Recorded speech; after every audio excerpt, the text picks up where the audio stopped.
King Grey was a merciless warlord who ruled the world with his power and destroyed nations with the bombs after conquering them.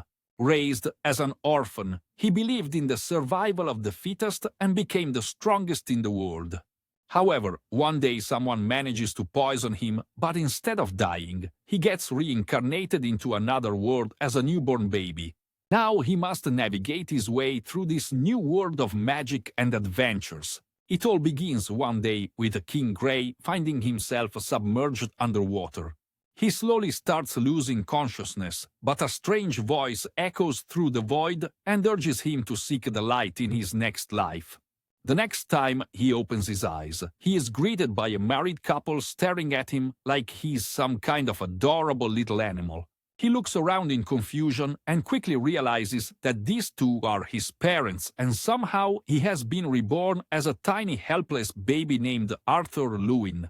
Arthur keeps wondering how a mighty king like him, who once stood tall with countless victories under his belt, ended up as a tiny helpless infant who can't even burp properly to ease a bit of indigestion. Alice and Reynolds seem fully convinced that he's their child, but Grey just can't wrap his head around how easily they've accepted that. Now trapped in a body he can't control, he finds himself facing a whole new kind of helplessness, especially when he ends up leaking into his diaper without a clue how to stop it. This fragile form starts feeling more like a prison, making him question if everything around him is just some weird twisted dream. He soon witnesses his parents using strange abilities that go way beyond anything he's ever seen, and learns that these incredible powers are called magic. Something that had never even existed in the world he came from. When his father returns from a hunt, Grey starts realizing that knowledge might just be the most powerful weapon of all, and as he catches sight of the gauntlet strapped to his father's side, he quietly vows to chase power for himself as soon as possible. Then comes nap time, and while at first it feels like another restriction, he slowly starts to find these quiet moments not so terrible, especially when compared to his past life, where rest was a luxury he could never afford, as he was always a target for assassination. As days pass by quickly, little Arthur has now learned how to crawl. His parents light up with excitement, seeing this as he moves around and ends up in front of a mirror, staring at his reflection like he's still trying to figure out what exactly he's become. Later, when his mother puts him to sleep, our guy pretends to doze off and waits for her to leave him alone. Once she's gone, he climbs down from the bed using his blanket and carefully sneaks out. Now that he can barely move his limbs, he slowly makes his way to the library and manages to pull out a book. He starts reading to gather whatever information he can about the world he's now in. What he fails to notice is how an outsider like him is capable of reading the language of this new world. That's when he finds out that the continent he's been reborn into is called the Decathen, which has 3 key memes. One of them is the Dwarf Kingdom, a place which is home to a subterranean nation of dwarves. The second is the Eleanor Kingdom, which, just like it sounds, is home to elves who live quietly inside a forest.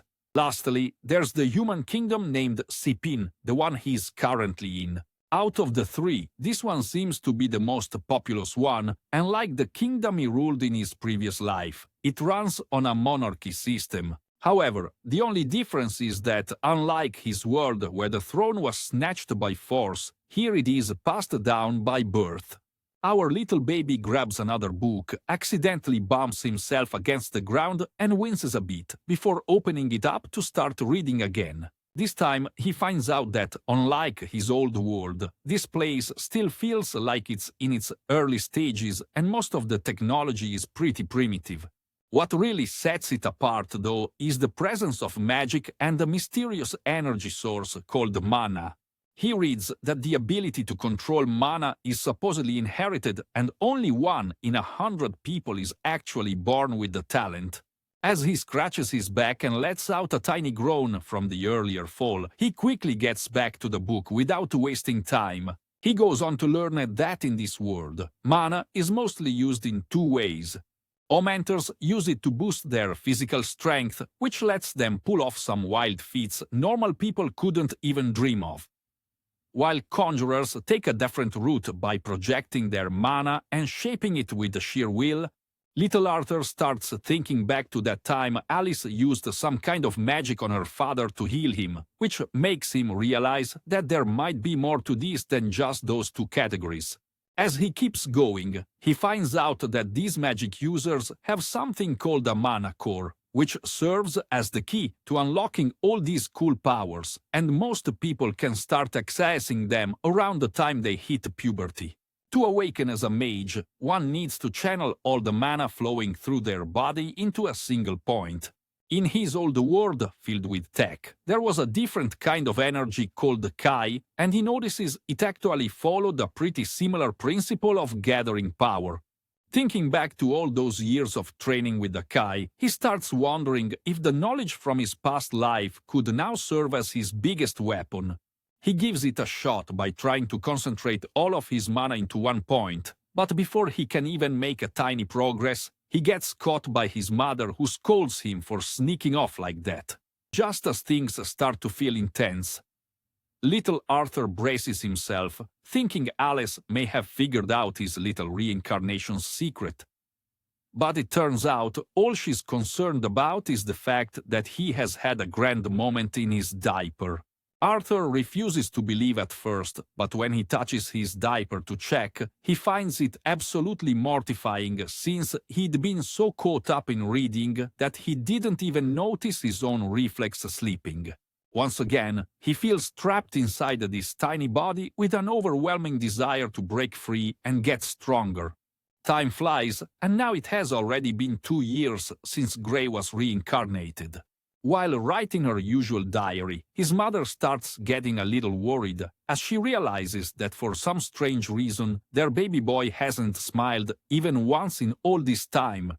She then peeks out the window and immediately gets outrageous because she catches her husband out there already putting their 2-year-old through training, like the kids preparing for his first battlefield. As she starts yelling at Reynolds with a level of frustration that clearly indicates that she's considering turning him into tonight's dinner. Arthur watches from the side and begins thinking about the power structure of this household. Based on everything he has seen so far, he wonders if it's just this family or if this entire world is ruled by women. Alice brings Arthur along to the city, where he gets all wide-eyed and curious, looking around at everything like it's a treasure hunt.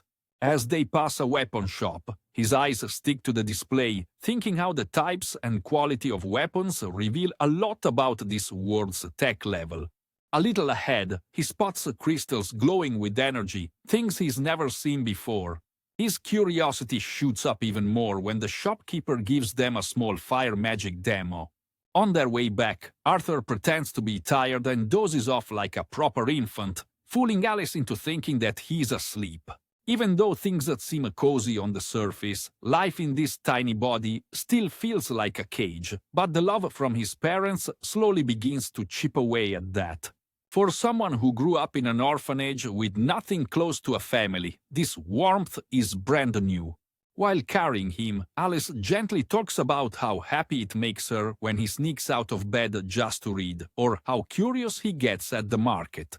She wonders if he gets that spark from Reynolds and quietly hopes he won't end up like his father and runs away from home in an attempt to explore the world. What she really wants is for him to live a simple life, something calm and free from danger. Later, as little Arthur peeks outside the window, he spots Reynolds training and starts feeling lucky to have someone right at home to learn from. The big guy pours every ounce of strength into his manicure.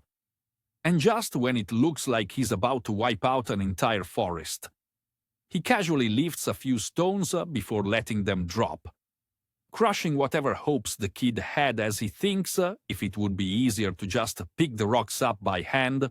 His mother shows up and instantly catches the look of disappointment on his face, assuring him that his dad can definitely do more than that. Right then, Reynolds decides to get serious and suddenly starts pulling off some slick moves that shake the ground with his kick. Arthur watches in awe and realizes that his dad is actually an augmenter. After the little show, Alice picks Arthur up and tells him that it's nap time now, but the kid reaches his hand out towards a book, clearly itching to read. Alice tries to hold her ground and tells him to sleep like he's supposed to, but the face he makes is so ridiculously cute that she completely breaks and gives in, telling him he can read for just a little. She walks out, leaving him alone with the book, and as soon as she's gone, Arthur begins gathering mana to start forming his core. He recalls how much knowledge he has soaked up in just 2 years, but the most important thing he's learned is the process of creating a manicure. He pushes on with his training and feels like he's just about formed it when a massive blast suddenly echoes through the house and Reynolds bolts in and shields Alice with his body as he leaps away from the explosion. Both parents immediately panic and rush back inside to check on their child, and what they find leaves their eyes wide open. Despite not even being 3, Arthur floats in the air mid-meditation like some glowing tiny spiritual guru, and he has actually managed to awaken his manicure. As the little guy lands with a proud smile on his face and a clear sense of victory, the pieces of the roof he just blew up start raining down on him, and even though he tries to dodge them, he ends up closing his eyes with a desperate will to leave. Alice grabs him just in time while Reynolds uses his strength to block the debris and protect them both. It's at this moment that Gray finally starts to understand what it really means to be a parent. Once they see he's safe, both of them burst into tears, and Arthur finds himself confused, wondering why they are crying instead of cheering up. Having grown up in a cold world without warmth or love, these emotions just don't make sense to him at all, but still, he ends up crying too, and this time it comes straight from the heart. Meanwhile, far away, a hideous monster waits in the shadows. Being surrounded by a glowing red aura, it seems to be patiently anticipating the arrival of our boy, like he owes him a candy or something. Taking a peek into his days as King Gray, we see one of the royal servants getting dragged before him after committing the unforgivable crime of attempting to assassinate him. Standing before Gray, the council announces their decision to spare his life, saying that instead of execution, he and his family will be sent back to their homeland. The servant, hearing his child cry in the distance, breaks down and pleads for mercy, begging the king to at least spare his family. He tries to explain how returning home would be a fate far worse than death. He drops down to his knees and makes one last desperate attempt, but the cold-hearted king strikes down his family without the slightest hesitation, while the deranged council calls it an act of true mercy. Left shattered, the broken man doesn't argue or resist. Instead, he simply lowers his head and thanks the king. Now, in his new life, another 2 years have passed by, and Reynolds finally decides it's time to start training his son. He shows up with a custom-made pair of gauntlets just like his own, but Arthur surprises him by choosing a sword instead. In his mind, Gray reasons that with a body this small, if he were to charge in with gauntlets, he'd be dead before even getting close to the enemy. Reynolds grabs a stick and tells Arthur to come at him, and the little guy doesn't hold back, showing off some slick moves. When Reynolds tries to show off by channeling mana into the stick, Arthur gives it a shot too, and somehow gets his sword glowing on the very first try, leaving his dad genuinely stunned. Without wasting a second, Arthur dashes in and shatters his father's stick with a single clean strike, grinning as he asks just how good he's gotten. After seeing what Arthur can do, Reynolds takes him straight to Alice and insists they need to hire a proper teacher. Alice instantly shuts it down, reminding him that he promised to teach their son himself. But Reynolds argues that Arthur's talent is just way beyond what he can handle. When she keeps resisting, he pulls out the broken stick and explains how Arthur snapped it clean, even though it was reinforced with mana. That leaves her speechless for a moment, and just when it seems like she's convinced, she hugs her kid tight, refusing to let him go anywhere. The two go back and forth for a while, until Arthur jumps in and offers a third option, which is that they could all go together.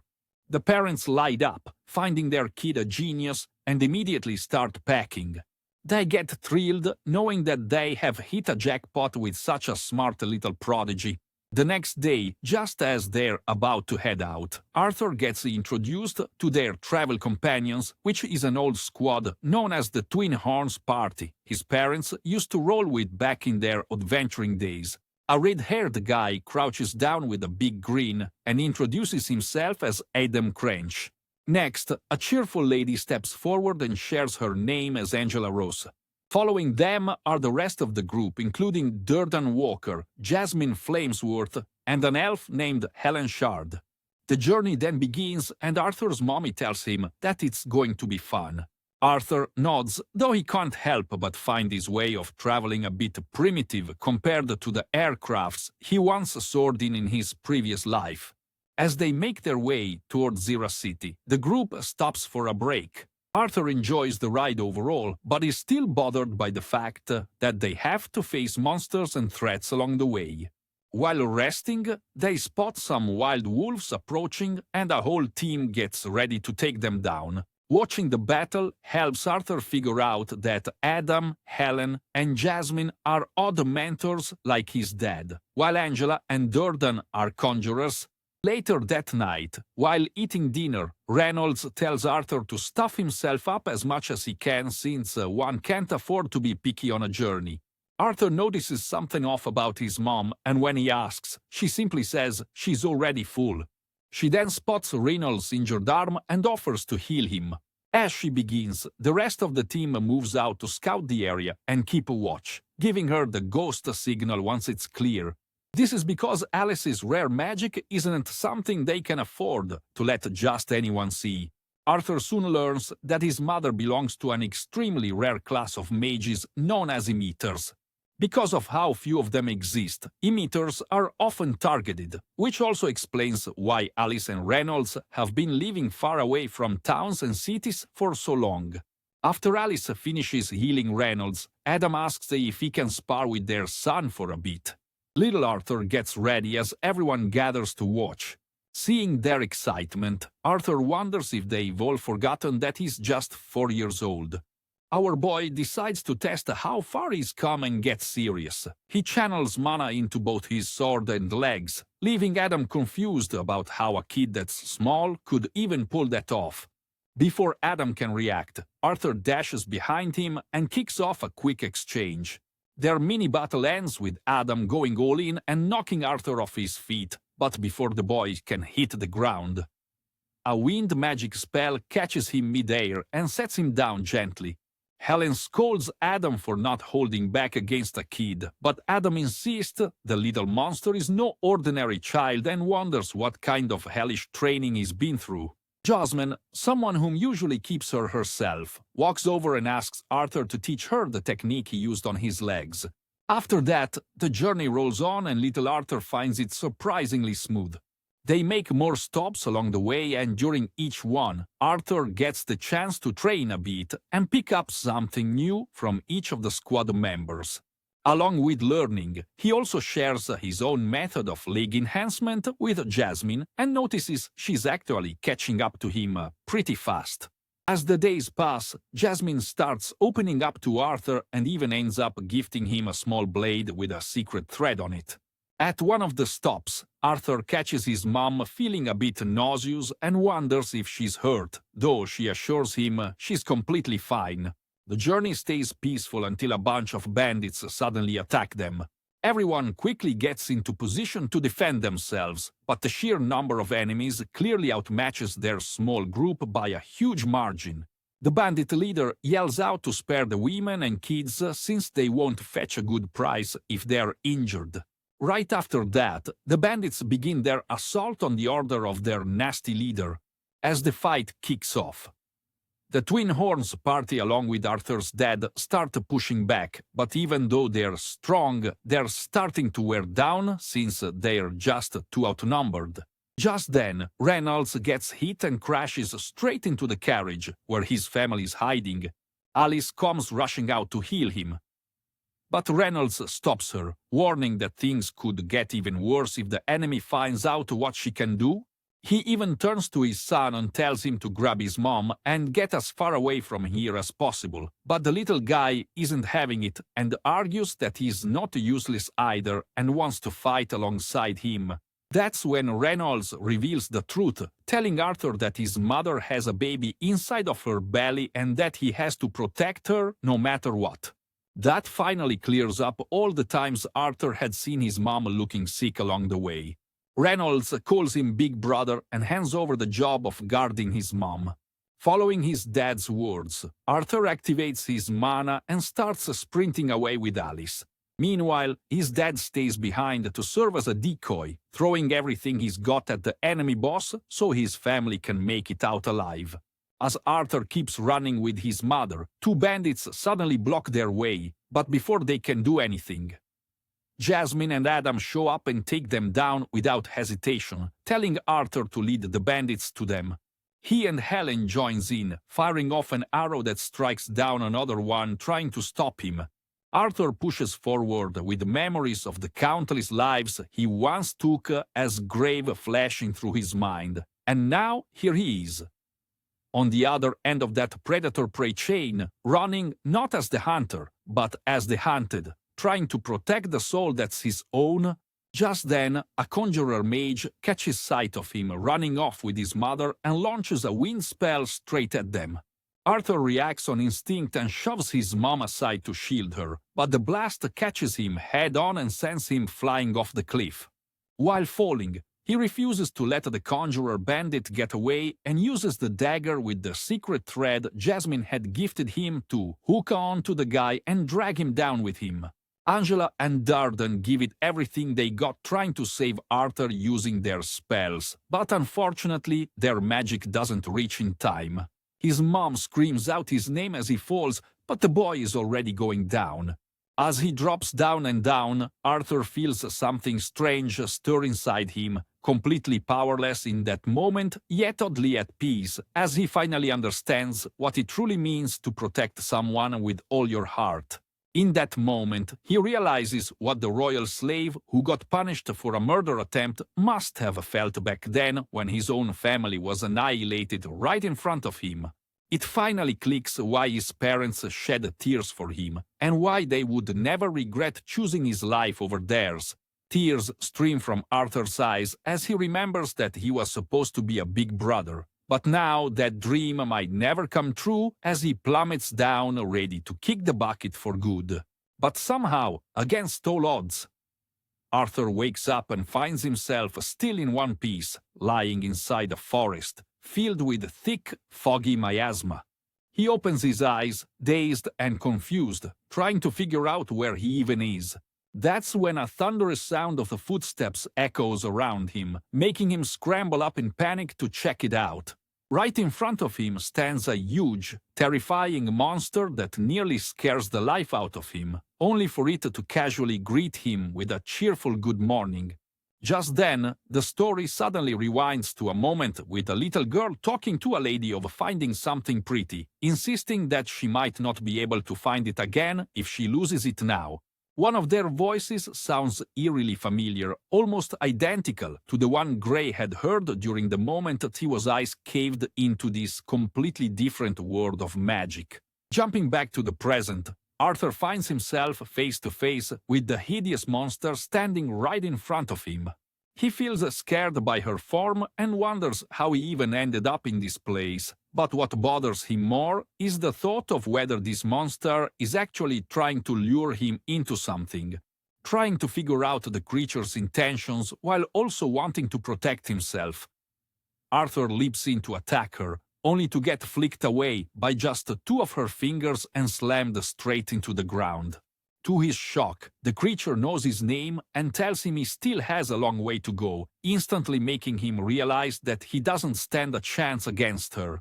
The terrifyingly overpowered monster casually reveals that she's actually his ally, which leaves the poor guy more confused than ever. She then walks over to a tree with golden glowing fruits hanging from his branches, picks a few, and brings them to him, telling him to munch on them even if he doesn't feel hungry, since he's going to need the strength to heal and move around properly. Right then, Arthur tries shifting his body and hears a horrible crackling sound, followed by a burst of sharp pain that makes him cry out loud. The beast tells him he should be grateful for surviving such a fallen one piece, which at least makes him stop crying for a moment. She then urges him again to eat the fruit and to make it more convincing. Warns that she won't answer a single question if he doesn't. Arthur gives in and starts eating, quickly munching through a large portion thanks to his raging hunger. As he is done eating, memories of his mother and father come rushing in, and he asks the creature if she knows whether they're okay. She replies that while she's somehow bound to this place and can't leave it, her abilities allow her to see a little beyond its borders. Using her powers, she shows Arthur the fallen bandits and informs him that his family is safe and managed to escape. Hearing that they're all right overwhelms Arthur with emotion, and tears roll down as he smiles and thanks the monster again and again.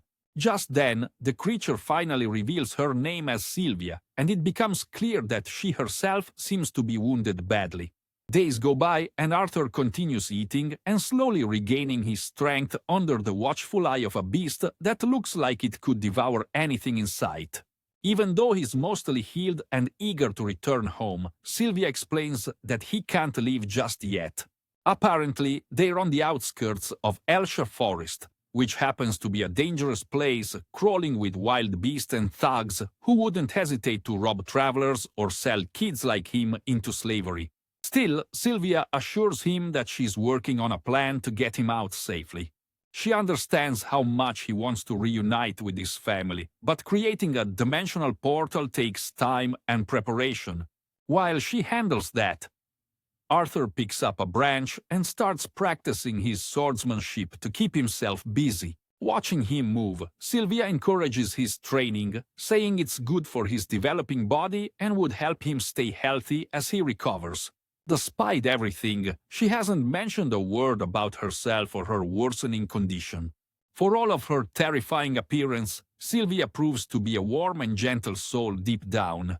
Arthur keeps at his training, and seeing him gathering his mana surprises Sylvia with how quickly he's progressed, especially when she realizes he's already formed a mana core at his age.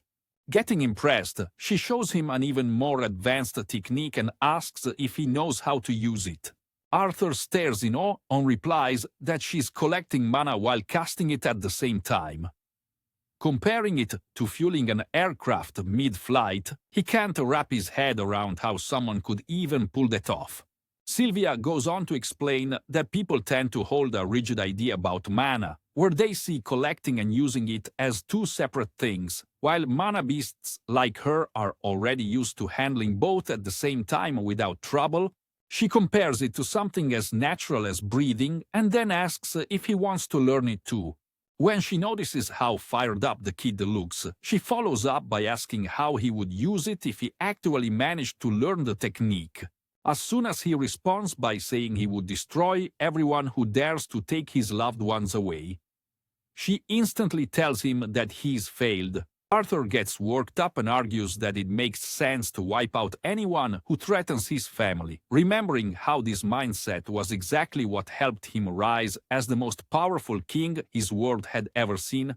Sylvia calmly helps him realize that his thoughts always revolve around cutting down his enemies, and then she slowly raises a sharp nail toward him, pointing out that while she could tear him apart with that same hand, she could also use it to touch him softly, and then asks him which one he would rather receive. Just as expected, the nervous boy chooses the gentle option. After trying to guide his thoughts in a better direction, she lightly pets his head and says she didn't save his life, just so he could live it by hurting others without purpose. For a brief second, Arthur wonders if Sylvia said all of this because she somehow knew about the life he had before, but then he brushes the idea aside, figuring there's no way that could be possible. The monster lady asks the boy once again what he would do if he ever became stronger, and this time he takes a moment to think back on the warm memories he shared with his friends and family before answering with a serious expression that he wants to protect the people he loves and truly cares about. Hearing this, the monster finally tells him that he has passed. At the same time, somewhere else, another creature who looks strikingly similar to Sylvia is seen actively tracking her down, and without wasting a moment, he soars into the sky. The storyteller wins once again to Arthur's former life as Grey, where he steps out of his room and heads into the Prime Minister's office, greeted with a humble welcome.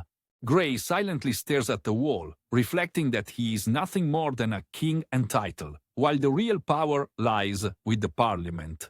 As his eyes land on his own portrait hanging there, he bitterly thinks of himself as nothing more than a weapon and a tool crafted solely for war. Even the Prime Minister, a man named Marlon, proudly praises him for leading countless victories and bringing both wealth and honor to their nation. Marlon then stands and walks over, asking the king why he came, but without offering a single answer. Grey simply turns and walks away. Back in the present, Arthur continues his training under Sylvia, who now shows him how to gather mana while using it at the same time.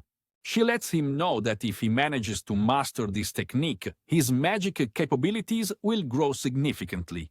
Taking her advice to heart, Arthur chooses to go at it slowly, understanding that rushing the process would only end in failure. His thoughts drift back to his past life, where he once battled a giant guy wearing a pig-shaped helmet, and he remembers how he had controlled Kai. Using that same focus here, he finally succeeds, smiling with satisfaction as the mana flows just right. He is overwhelmed with joy as he rushes to hug Sylvia, but the monster quickly hides him behind some nearby rocks and warns him to stay silent. Arthur watches as another creature, looking just like Sylvia, appears. Sylvia calmly tells him she hadn't expected he'd be able to find her, and the creature responds that her blood's scent had given her away. He urges her to come with him. But when she refuses, he begins threatening her, saying that if she resists, he'll be forced to take her by force. He then launches a dark attack that knocks Sylvia to her knees. Arthur panics, but hears Sylvia's voice in his head through telepathy, reassuring him not to worry.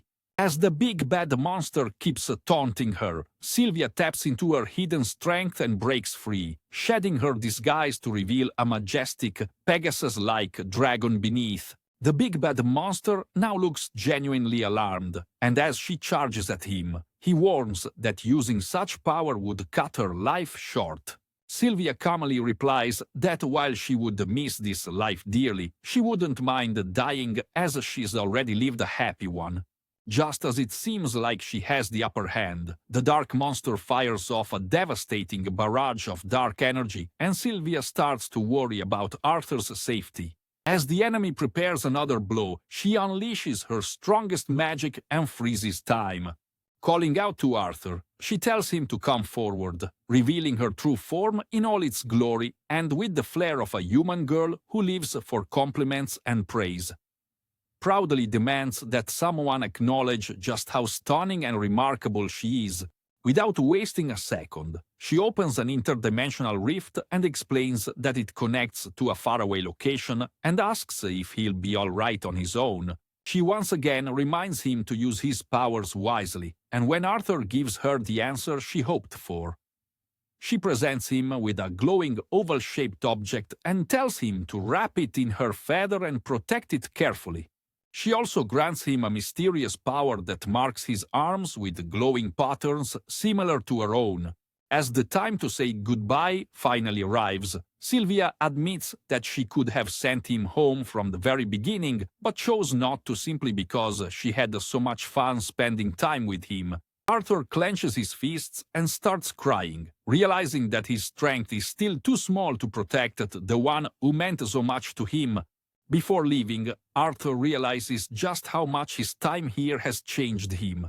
He says that he doesn't care whether Sylvia is a monster or a dragon, because to him now she feels like family. When Sylvia gently reminds him that he already has a mother, our guy instantly calls her his grandma. which makes her light up with joy as she asks him to say it again. With a smile, she pushes him into the interdimensional rift. As he floats through it, Arthur looks back and asks if she can come with him, but before he gets an answer, the portal pulls him away to the other side. After he vanishes, Sylvia looks visibly heartbroken and turns toward the big bad monster, resuming the flow of time as the battle continues. The devastating attack stopped by the flow of time strikes at her, and she crashes to the ground.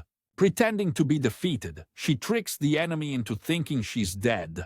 The moment he approaches, Sylvia's eyes snap open as she ambushes him with a brutal counterattack that leaves him no chance to defend himself. The resulting blast shakes the entire forest with a massive explosion. Right after, the story jumps to that same strange realm from before, where a figure who appears to have the same voice as Sylvia is seen speaking with a girdle, thanking her and leaving the rest of the mission in her hands. Meanwhile, as Arthur drifts through the interdimensional space, he suddenly hears Sylvia's voice echo around him. She gently asks if he remembers what she told him, and Arthur nods, admitting he feels incredibly sad. Sylvia urges him to carry these feelings with a smile and to take everything one step at a time. Arthur struggles to accept that this is real, but is shaken when he realizes Sylvia had known all along about his past as the strongest king in his world. Before her voice fades, she tells him to never let his heart be consumed by anger or hatred and wishes for his new life to be filled with the blessings of light. Arthur then wakes up to find himself lying in the middle of a quiet forest. Tears slick down his cheeks as the weight of Sylvia's absence sinks in. He slowly sits up, brushing his face and reaching for the glowing item she gave him, carefully placing it into his bag like it's the most precious thing he owns. Just then, he hears something in the bushes behind him and quickly turns around to see what it was.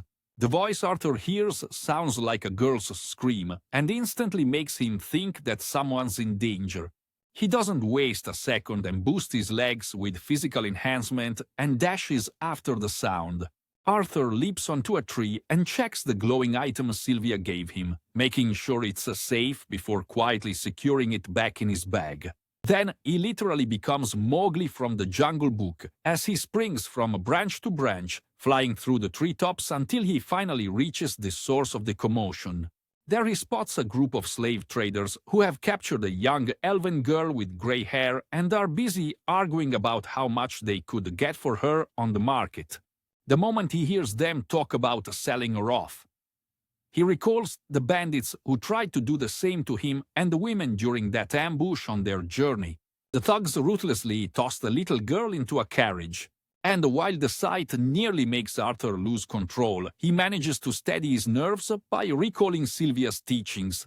He keeps trailing the slave traders as they continue moving, and once the sun begins to set, the group finally stops to set up camp. Arthur stays hidden and waits, hoping they might lead him into a human town, giving him a better chance to intervene. However, when he overhears their conversation about the vile and twisted things they plan to do to the helpless girl before selling her, it hits him that he can't afford to wait any longer, though he still chooses to sit in a calm yoga posture, silently waiting for the darkness to set in.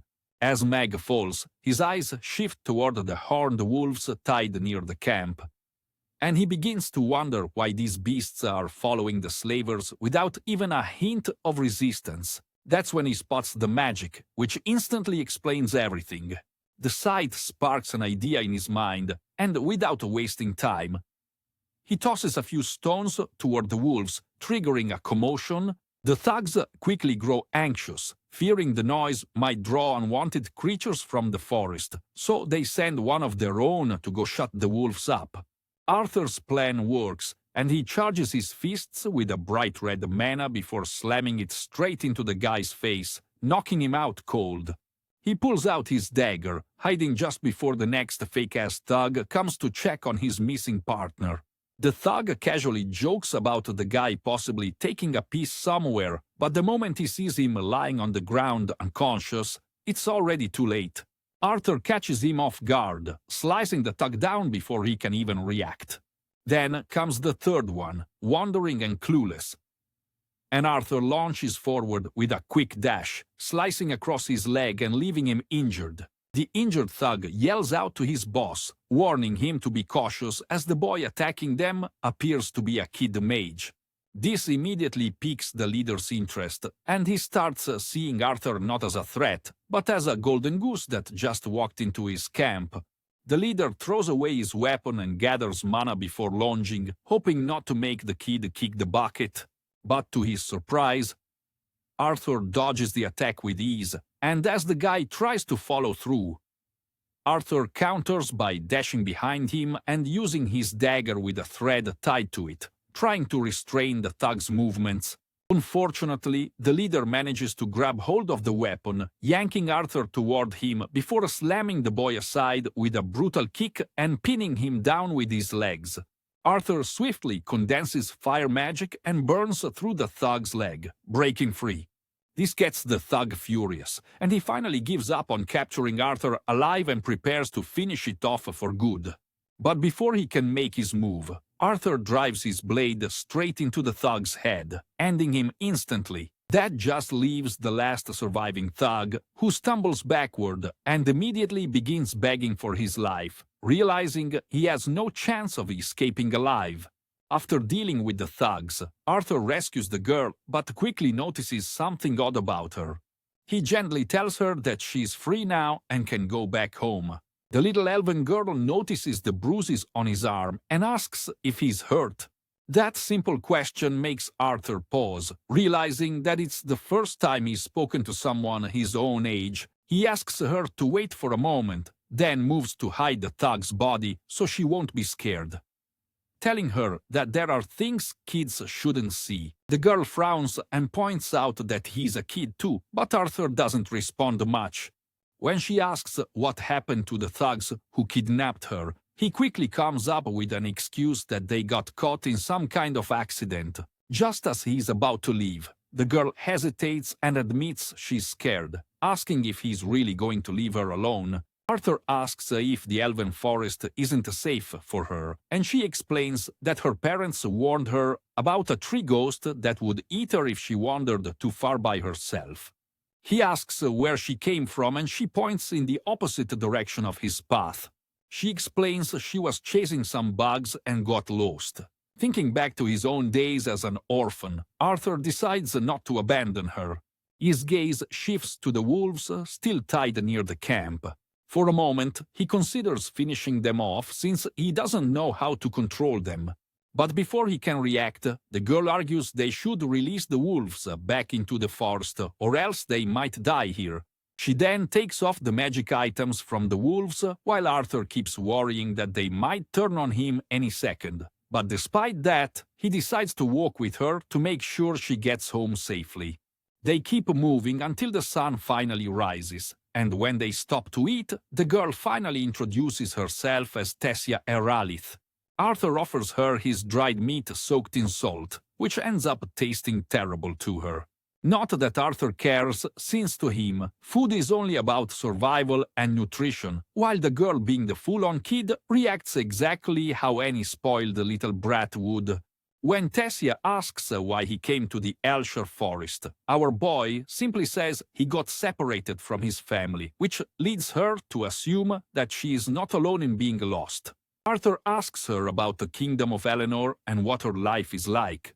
Tessia explains that her parents are always busy, so she usually just spends time with her servants and her grandfather.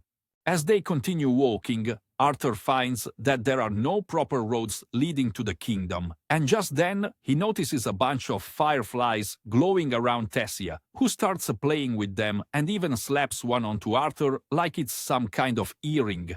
When she talks about wanting to train and remaster after her core awakens, Arthur gets curious and asks about their teaching system. But it turns out the girl doesn't have a clue. As they keep going, Arthur senses that someone's following them and quickly realizes that it's one of the horned wolves from earlier. He regrets not finishing them off when he had the chance, but with the night falling, the two decide to set up camp. Arthur tells Tessia to get some rest while he stands guard outside and while checking the items Sylvia gave him. Tessia suddenly calls out, asking if he doesn't need sleep too. She steps out of her tent, saying that even though her grandfather warned her not to sleep near boys, she's willing to make a one-time exception and promises not to snitch. Arthur resists the idea, but she keeps coming up with excuses, eventually dragging him inside and asking him to stay alert while being there with her. Once inside, it becomes pretty clear that the only reason she wanted him close was because she was scared and wanted someone next to her in case she needed to go to the bathroom. Out of nowhere, Tessia brings up a weird topic, asking if all men are pervs with tons of wives, which of course sounds exactly like something her grandfather would have said.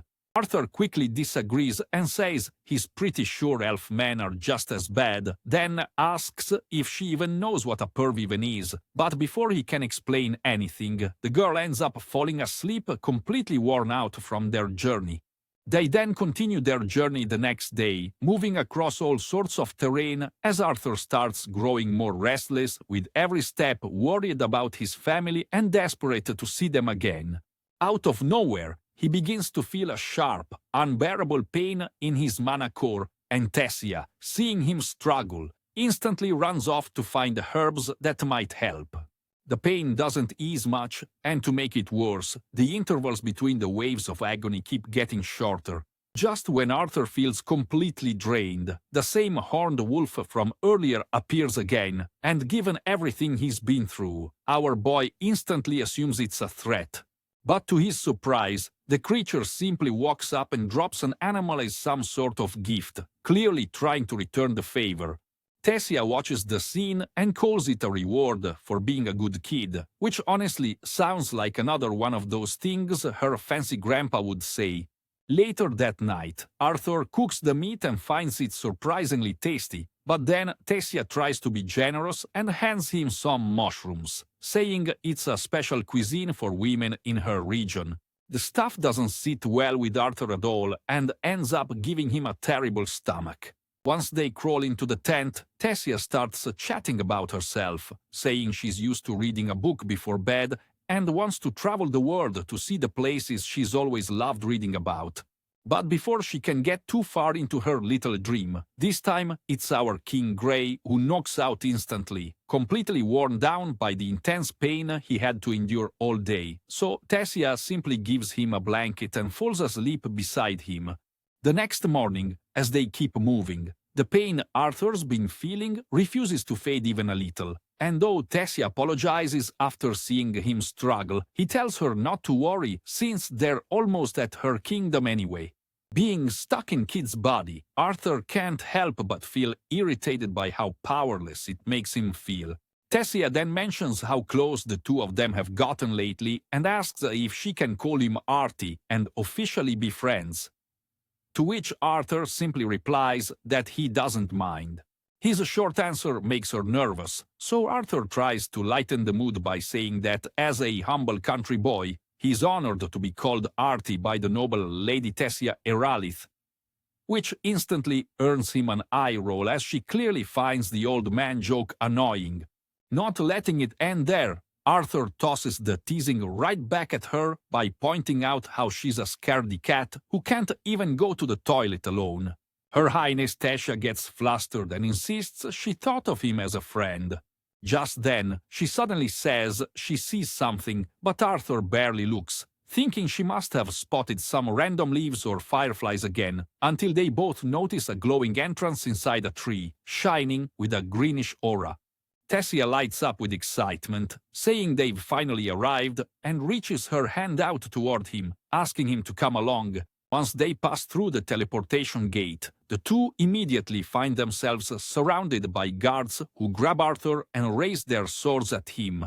He calls out for Tessia in confusion, but she just stares back at him with an angry glare, making it look like things have suddenly taken a very wrong turn for our poor guy, who now starts wondering if the girl might actually be evil.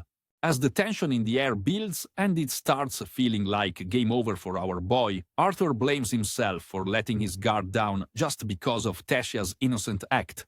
He yells at her, but the girl just stands there silently, staring at him while the elven soldiers seriously consider ending him right there.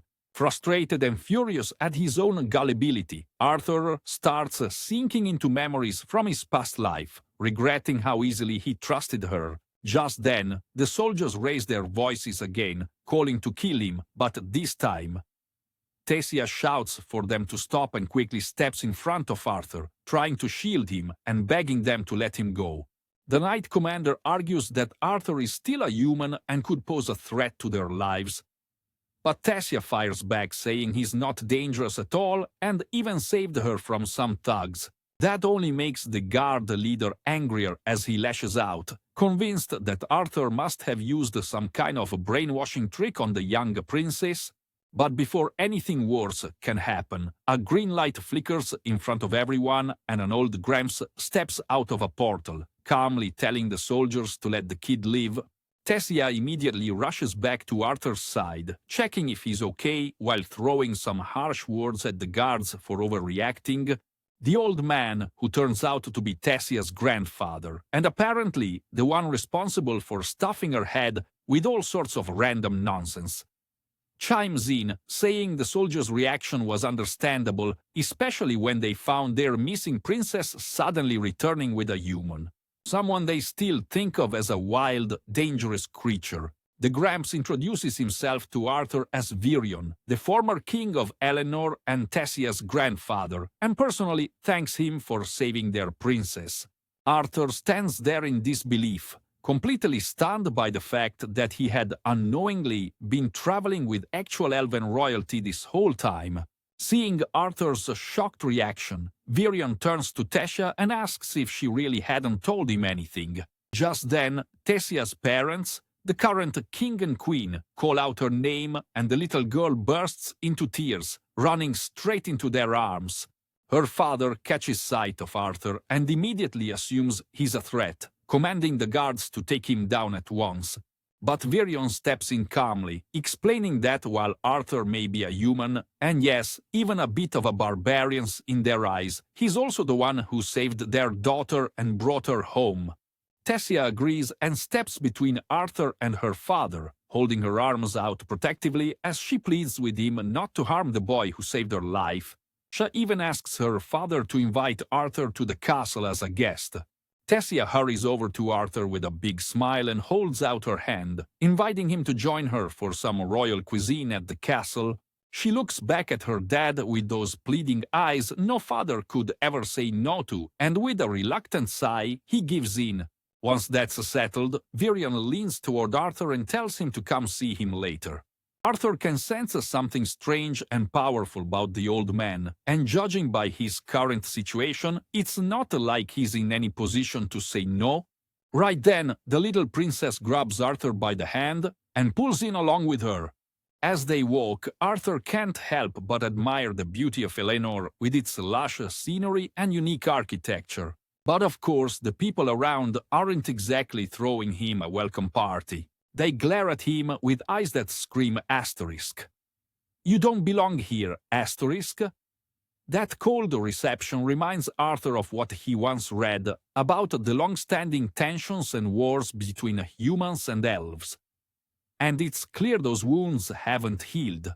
Still, he never imagined he'd end up seeing such a strange city with an even stranger princess who couldn't act less like royalty if she tried. What bothers him, though, is the harsh look she gave him back at the gate, the one that made him question whether she turned on him. As that thought lingers, his manicure flares up with another painful throb. A not-so-gentle reminder that something's still not right inside him. So for now, he decides to keep his guard up. Back at the castle, the maids gather to greet the princess, and Tessia proudly introduces Arthur as her savior, telling them he's a good human and ordering them to treat him with their best hospitality, while the little girl cheerfully throws out ideas about what they should do next. Arthur spots her parents standing nearby and politely asks if he could talk to them about everything they've been through so far. The king, still a bit suspicious, agrees and leads our boy to a table, ready to hear what he has to say. though his face makes it clear he's not letting his guard down just yet. Arthur stands like he's about to deliver some grand speech and politely asks if it's all right for Tessia to be present during the talk. Tessia raises a brow, finding it weird that he's standing there like some servant, and quickly tells him to sit down with them. Once he's finally seated, he casually asks for some snacks, clearly treating this like it's going to be a cozy little story time session. The sassed royal family finally gets around to introductions. Tessia's father steps up first, introducing himself as Alduin and the queen as Mirial. Arthur returns the gesture with a respectful bow, explaining that he was born in a small, poor village in the kingdom of Sepen. He adds that he's genuinely grateful for the chance to sit beside royalty, especially when he's just a simple commoner. Alduin comments that Arthur seems surprisingly well educated for someone claiming to come from a poor background. Arthur realizes he might have overdone it with the formality, but deep down he knows that if he'd acted like a typical kid, these people probably wouldn't have taken him seriously at all. Once that he is given the green light to speak, Arthur begins explaining everything, though he carefully skips over the part about being separated from his family. But while talking, he notices something strange. Alduin's expression starts to shift the moment he brings up Tessia. When Arthur finally mentions that it was slave traders behind her abduction, the king's composure cracks and he erupts in anger, throwing blame at the human race entirely. Arthur quickly steps in, defending humanity by arguing that being a slave trader isn't tied to any particular race, it's a choice, not a trait. Virian then speaks his mind, questioning how a little kid like Arthur could have been capable of saving his granddaughter from the slave traders. He asks if Arthur begged them or bought her off, to which Arthur replies that while he may be a kid, he's also a mage. Virian asks again to confirm, and Tessia, standing up with excitement, declares that she knew it. However, the elves remain unconvinced. One of the guards draws his sword, treating this revelation as a joke. He accuses Arthur of tricking their princess in order to sneak into their land and even the royal palace. Virian silences the guard, warning him for the second time to sheath his blade. Tessia also stands up for Arthur, explaining that she was indeed kidnapped by the slave traders and even overheard them talking about selling her, as any mother would. The queen quickly hugs her daughter, relieved that she's safe and sound. Surprisingly, it's the king who speaks up first, saying he believes Arthur's story. Just then, Arthur presents him with a question. He argues that he was stranded by the bandits, separated from his parents, and now only wants to return to Sapen to reunite with them. As expected, the king gets angry again, which now looks like it's simply part of his routine, and then asks if Arthur wants to go home as a reward for saving his child. He further argues that he despises all humans, and even though Arthur knows this, he's still asking for a favor. Arthur, feeling bold, fires back, accusing the elves of behaving like the same barbarians they claim humans to be. Such a line could have easily gotten him slain, but Virian steps in, telling his son that Arthur has him in checkmate. Tessia gives her father a death stare, making it clear that the king has no choice but to help Arthur. The king clears his throat and explains that the portal to Sapen can only be opened once every 7 years, and even then, it requires approval from several of their leaders. He further informs Arthur that the next time it could be opened will be in 5 years. This worries Arthur, but the king reassures him, stating that he cannot keep a human here for that long and will arrange for his soldiers to escort him home.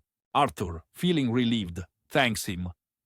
But just then, a sudden wave of pain strikes him, one so intense that it even catches Virian's attention. Arthur decides to rest. And while taking a bath, recalls Sylvia, wondering what he should do about this persistent pain. After freshening up, he steps outside for some fresh air, contemplating how to find the source of his pain and eliminate it. As he walks around, he spots Tessia with her family and for a moment hopes that his own parents are safe as well. The only thing he can do is hope that they somehow survived.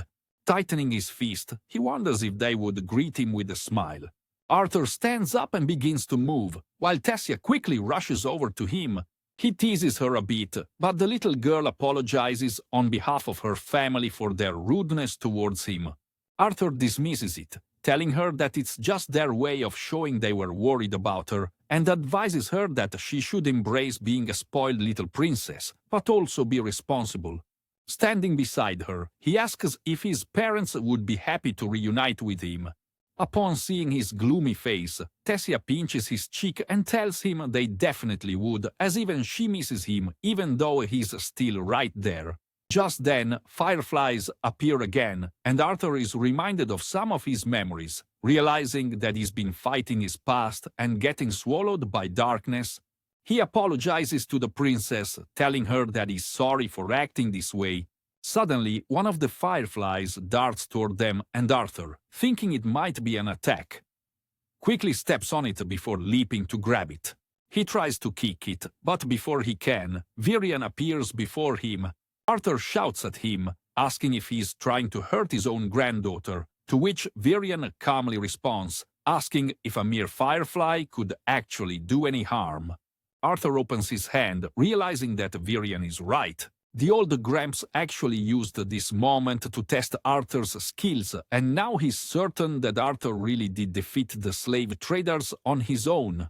Tessia steps in, telling the big guy to stop bullying her bestie, but the old man simply forges a wooden sword, claiming he hasn't encountered such an interesting person in a long while. He rushes toward Arthur, securing his granddaughter in a safe location. He tells Arthur to come at him, getting intrigued by his skills, but it becomes clear that the old guy is no match for him. Arthur tries to keep up, but the man easily breaks his sword. Arthur then finds an opening and tries using his fire magic, only for it to be blocked once again. But Arthur finally manages to land a single hit on the old guy, earning his acknowledgement and setting the stage for the second round.